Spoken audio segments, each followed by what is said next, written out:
Friends, welcome back to my YouTube channel. എന്തൊക്കെയുണ്ട് വിശേഷങ്ങൾ? എല്ലാവർക്കും കുറച്ച് നാളായല്ലേ കണ്ടിട്ട്.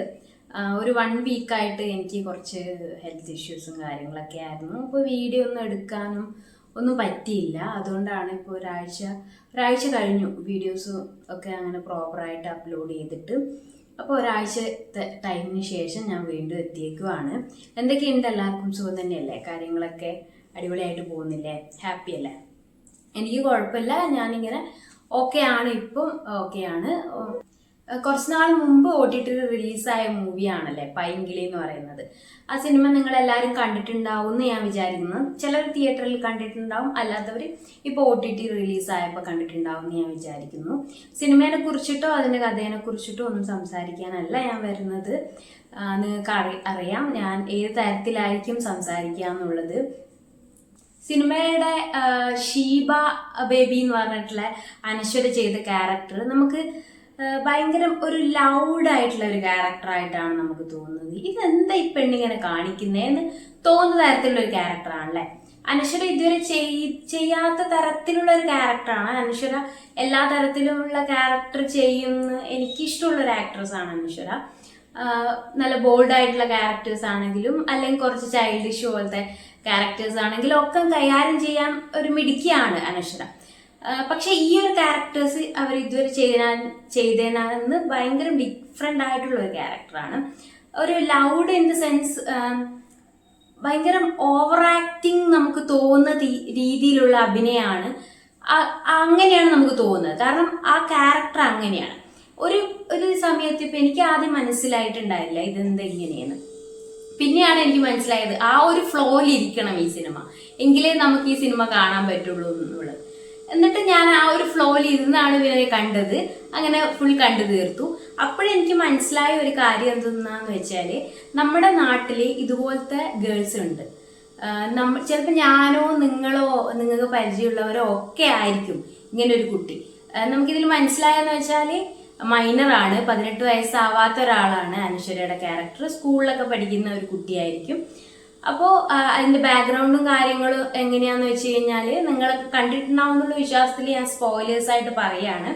അനശ്വര ഇങ്ങനെ വീട് ഇങ്ങനെ ചാടിക്കൊണ്ടിരിക്കുന്നത് എന്ന് വെച്ചാൽ കല്യാണം ഉറപ്പിച്ചിട്ടുണ്ട് വീട്ടിൽ, പക്ഷെ ഇങ്ങനെ ഇറങ്ങി ഓടുവാണ്, ഒളിച്ചോടാൻ വേണ്ടിയിട്ട് നിൽക്കുവാണ്. ഓരോ ആൾക്കാരെ അന്വേഷിച്ച് ഇങ്ങനെ പ്രണയിക്കാൻ വേണ്ടിയിട്ട് ഓരോരുത്തരെ അന്വേഷിച്ച് അതൊക്കെ ഫൗളാകും. പിന്നെ തിരിച്ച് വീട്ടിൽ വരും, പിന്നെ വീണ്ടും ചാടും. അങ്ങനെ കാണിക്കുമ്പോൾ നമുക്ക് വിചാരിക്കും ഈ കുട്ടി എന്തേ കാണിക്കുന്നതെന്നുള്ളത്. ലാസ്റ്റൊക്കെ ആയപ്പോഴാണ് നമുക്ക് മനസ്സിലാവുന്നത് ആ കുട്ടി താമസിക്കുന്നത് ആ കുട്ടിയുടെ റിയൽ അച്ഛനും അമ്മേൻ്റെയും കൂടെയല്ല. അച്ഛൻ മരിച്ച സമയത്ത് അമ്മ വേറെ കല്യാണം കഴിച്ചു. അപ്പൊ രണ്ടാനച്ഛനാണത്. അപ്പൊ അങ്ങനെ അമ്മയും മരിച്ചു. അപ്പൊ ആ രണ്ടാനച്ഛൻ വേറെ കല്യാണം കഴിച്ചു.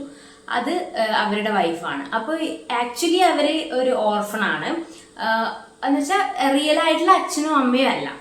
അപ്പൊ അവര് പെട്ടെന്ന് കല്യാണം കഴിപ്പിക്കുന്നത് സ്വത്തിന്റെ കാര്യങ്ങളൊക്കെ കൈവിട്ടു പോവാതിരിക്കാനും അവരായിരിക്കും സ്വത്ത് കൈകാര്യം ചെയ്യുന്നത്. അത് കൈവിട്ടു പോവാതിരിക്കാനൊക്കെ ആയിരിക്കും മോളെ പിടിച്ച് പെട്ടെന്ന് കല്യാണം കഴിപ്പിക്കുന്നത്. പക്ഷെ അവിടെ ഇതൊന്നുമല്ല. ഇതൊക്കെ നമുക്ക് മനസ്സിലാവുന്നത് ലാസ്റ്റ് ഭാഗങ്ങളിലാണ്. പക്ഷെ ഇതൊന്നുമല്ല. എനിക്ക് മനസ്സിലായ ഒരു കാര്യം എന്താന്ന് വെച്ച് കഴിഞ്ഞാൽ, ഇങ്ങനത്തെ കുട്ടികൾ പല സ്ഥലത്തും ഉണ്ടെന്ന് വെച്ച് കഴിഞ്ഞാല് അവർക്ക് ചിലപ്പോൾ അവരുടെ ഇന്റൻഷൻ എന്ന് പറയുന്നത് നല്ലതായിരിക്കും. കാരണം വെച്ചാൽ പഠിക്കണം, നല്ലൊരു ജോലി വാങ്ങണം, നല്ല ഇൻഡിപെൻഡൻ്റ് ആയി നിൽക്കണം, ഫ്രീഡത്തോടെ ജീവിക്കണം, ഇങ്ങനെ പല കാര്യങ്ങളുമായിരിക്കും അവര് തിങ്ക് ചെയ്യുന്നുണ്ടാവുക. നല്ല ലക്ഷ്യങ്ങളായിരിക്കും അവർക്ക് ഉണ്ടാവുന്നത്. പക്ഷെ അതിലേക്ക് എങ്ങനെ എത്തണം എന്നോ അതെങ്ങനെ നമുക്ക് അച്ചീവ് ചെയ്യാൻ പറ്റുന്നോ ഒന്നും അവർക്ക് അറിയുന്നുണ്ടാവില്ല. അവരുടെ ആ ഒരു ഏജിന്റെ കുഴപ്പമാണത്. കാരണം അവരുടെ ആ ഒരു ഏജ് അവർക്ക് എങ്ങനെയൊന്നും അറിയാത്തൊരു ഏജാണ് ഒരു സ്കൂളിലൊക്കെ പഠിക്കുക എന്ന് പറയുന്നത്. അപ്പൊ ഈ സ്കൂളിൽ പഠിക്കുന്ന കുട്ടികൾ എന്ന് പറഞ്ഞാൽ ഒരു പ്രത്യേകമായിട്ട് അവര് ഫാമിലിയോടായിരിക്കൂല അറ്റാച്ച്ഡ്. ഞാനിപ്പം ഷീബ ബേബിയുടെ ക്യാരക്ടർ എന്ന് പറഞ്ഞാൽ അത് ഓൾറെഡി അച്ഛനും അമ്മയും അല്ലാത്തതിന്റെ പ്രോബ്ലം ഉണ്ട്. ഇതിപ്പോ നമ്മുടെ റിയൽ ലൈഫിൽ ഉണ്ടാകുന്ന ഒരു കുട്ടീനെ കുറിച്ചാണ് പറയുന്നത്. അപ്പൊ നമ്മുടെ ആ ഒരു പ്രായം എന്നൊക്കെ പറഞ്ഞാൽ ഞാനായാലും നിങ്ങളായാലും ഒരു സ്കൂൾ ടൈം എന്നൊക്കെ പറയുന്നത് നമ്മൾ കൂടുതലായിട്ട് നമ്മുടെ കണക്ഷൻ വരുന്നത് നമ്മുടെ ഫ്രണ്ട്സിനോടായിരിക്കും.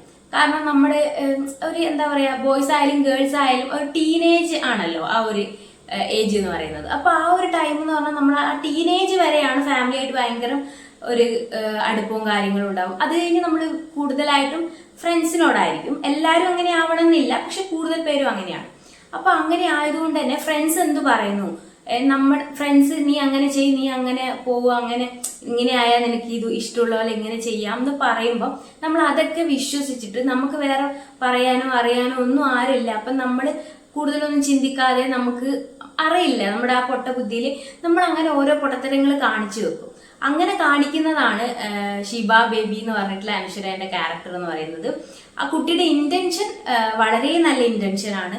പക്ഷെ അത് ഇങ്ങനെ ഒരു കല്യാണം കഴിച്ചിട്ട് അങ്ങനെ പോകണം എന്നുള്ള ആ രീതി, ആ കുട്ടീൻ്റെ ഒരു ഫ്രണ്ട് പറഞ്ഞു കൊടുക്കുന്ന രീതിയിൽ ഇങ്ങനെ വീടിന്ന് ഇങ്ങനെ ചാടിക്കൊണ്ടിരിക്കുന്നത്, അതൊക്കെ ഭയങ്കര സേഫ്റ്റി അല്ലാത്തൊരു കാര്യമാണ്. കാരണം എന്ന് വെച്ചാൽ നമ്മുടെ ആ ഒരു പ്രായത്തിൽ നമുക്ക് അങ്ങനെ തോന്നിയാലും ഒരിക്കലും നമ്മൾ ആ ഒരു തരത്തിലേക്ക് മാറരുത്. ഞാനും കണ്ടിട്ടുണ്ട്, വീട്ടിൽ നിന്ന് ചെറിയൊരു പ്രശ്നം എന്തെങ്കിലും വരുമ്പോഴത്തേക്ക് ഒരാളുടെ കൂടെ, വലിയ പരിചയമൊന്നും ഇല്ലാത്ത ഒരാളുടെ കൂടെ ഇറങ്ങി പോവുക, അല്ലെങ്കിൽ അങ്ങനെ ചിലപ്പോൾ അവരുടെ ആ ഒരു ഫ്രീഡത്തിന് വേണ്ടിയിട്ടും അങ്ങനെ പല പല ഇന്റൻഷൻ ആയിരിക്കും അവർക്ക് ഉണ്ടാവുക.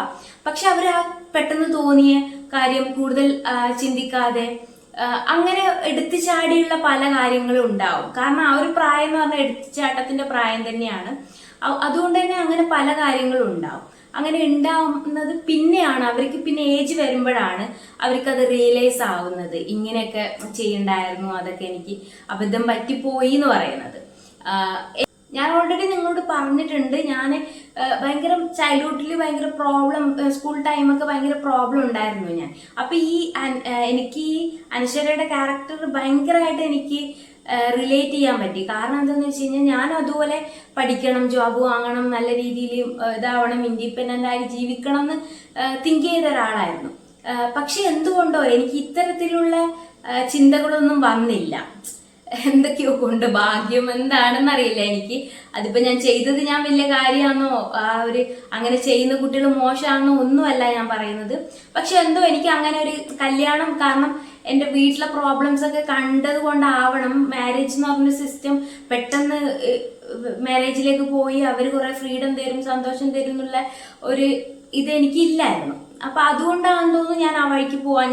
എത്ര കഷ്ടപ്പെട്ടായാലും പഠിക്കണം, ജോബ് ആവണം, സ്വന്തം കാലിൽ നിൽക്കണം എന്നുള്ള ഒരു തിങ്കിങ് വന്നത്.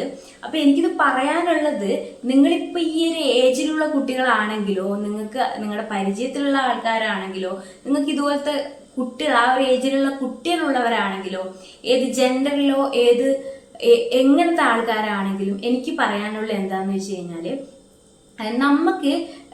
നമ്മൾ അവരെ മനസ്സിലാക്കണം. അവരുടെ ഏജ് എന്ന് പറയുന്നത് ഒരു പൊട്ടിത്തെറിക്കുന്ന ആ ഒരു ഏജാണ്.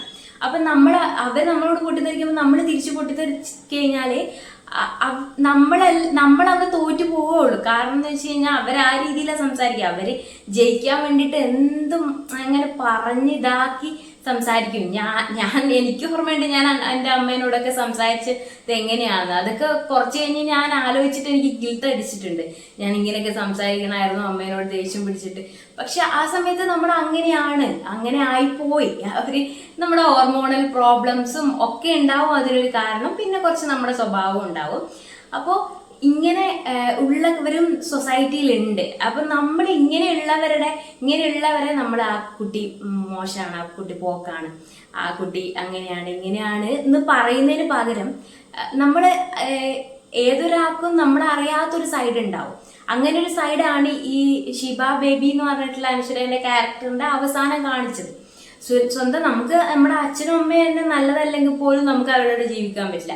പിന്നെ എങ്ങനെയാണ് നമ്മൾ സ്വന്തം അച്ഛനും അമ്മയും അല്ലാത്ത ഒരാളുടെ കൂടെ ജീവിക്കുക എന്നുള്ളത് ഭയങ്കര വിഷമം ഉണ്ടാക്കുന്ന കാര്യം തന്നെയാണ്. അപ്പൊ നമ്മുടെ സൊസൈറ്റിയിൽ നമുക്ക് അറിയുന്നവരിലും ഒക്കെ ഇതുപോലത്തെ കുറെ കുട്ടികളുണ്ട്. അപ്പൊ നമുക്ക് അവരെ മാക്സിമം നമുക്ക് ഹെൽപ്പ് ചെയ്യാൻ പറ്റുന്ന രീതിയിൽ ഹെൽപ്പ് ചെയ്യുക. അല്ലാതെ അവരെ മോശമായി കാണാനോ അവരെ അങ്ങനെ ഒക്കെ നമുക്ക് അങ്ങനെയൊക്കെ ശ്രമിക്കാം. എന്നിട്ടാണ് നമുക്ക് ഓരോ ജനറേഷൻ തോറും ഓരോ ഇയർ കഴിയുമ്പോഴും നമുക്കിങ്ങനെ എന്താ പറയാ, ആൾക്കാരെ ഓരോരുത്തരെയും ഓരോ കാര്യങ്ങളും മനസ്സിലാക്കി ജീവിക്കാം. എങ്കിലല്ലേ ബെറ്റർ ആയിട്ടുള്ള ജനറേഷൻസും കാലഘട്ടങ്ങളും മനുഷ്യരും ഒക്കെ ഉണ്ടാവുള്ളൂ. അപ്പൊ അങ്ങനെയാണ് നല്ല നല്ല റിലേഷൻഷിപ്പും ഉണ്ടാവുന്നത്. അപ്പൊ ഇന്ന് എനിക്ക് ആ സിനിമയായിട്ട് റിലേറ്റ് ചെയ്തിട്ടുള്ള അൻഷലിന്റെ ക്യാരക്ടറിനെ കുറിച്ചാണ് നിങ്ങളോട് സംസാരിക്കാൻ ഉണ്ടായിരുന്നത്. ഞാൻ അതിന്റെ ആ ഒരു ഇതിലൂടെ അങ്ങനത്തെ അല്ലെങ്കിലും വേറെ ഒരു രീതിയിൽ കടന്നുപോയ ഒരു വ്യക്തി ആയതുകൊണ്ട് എനിക്ക് നന്നായിട്ട് റിലേറ്റ് ചെയ്യാൻ പറ്റിയതാണ് ആ കാര്യം. അപ്പൊ എന്തൊക്കെയാണ് നിങ്ങൾക്ക് തോന്നിയത് ഈ സിനിമ കണ്ടിട്ട് എന്നുള്ളതൊക്കെ കമന്റ് ചെയ്യണം. ഞാൻ പറഞ്ഞതിനെ കുറിച്ച് എന്താ അഭിപ്രായം എന്നുള്ളത് കൂടി കമന്റ് ചെയ്യാൻ മറക്കരുത്. വീഡിയോ ഇഷ്ടപ്പെടുന്നുണ്ടെങ്കിൽ ലൈക്ക്, ഷെയർ ആൻഡ് സബ്സ്ക്രൈബ്. അടുത്ത വീഡിയോ ആയിട്ട് ഞാൻ പെട്ടെന്ന് വരാം കേട്ടോ. Okay, by.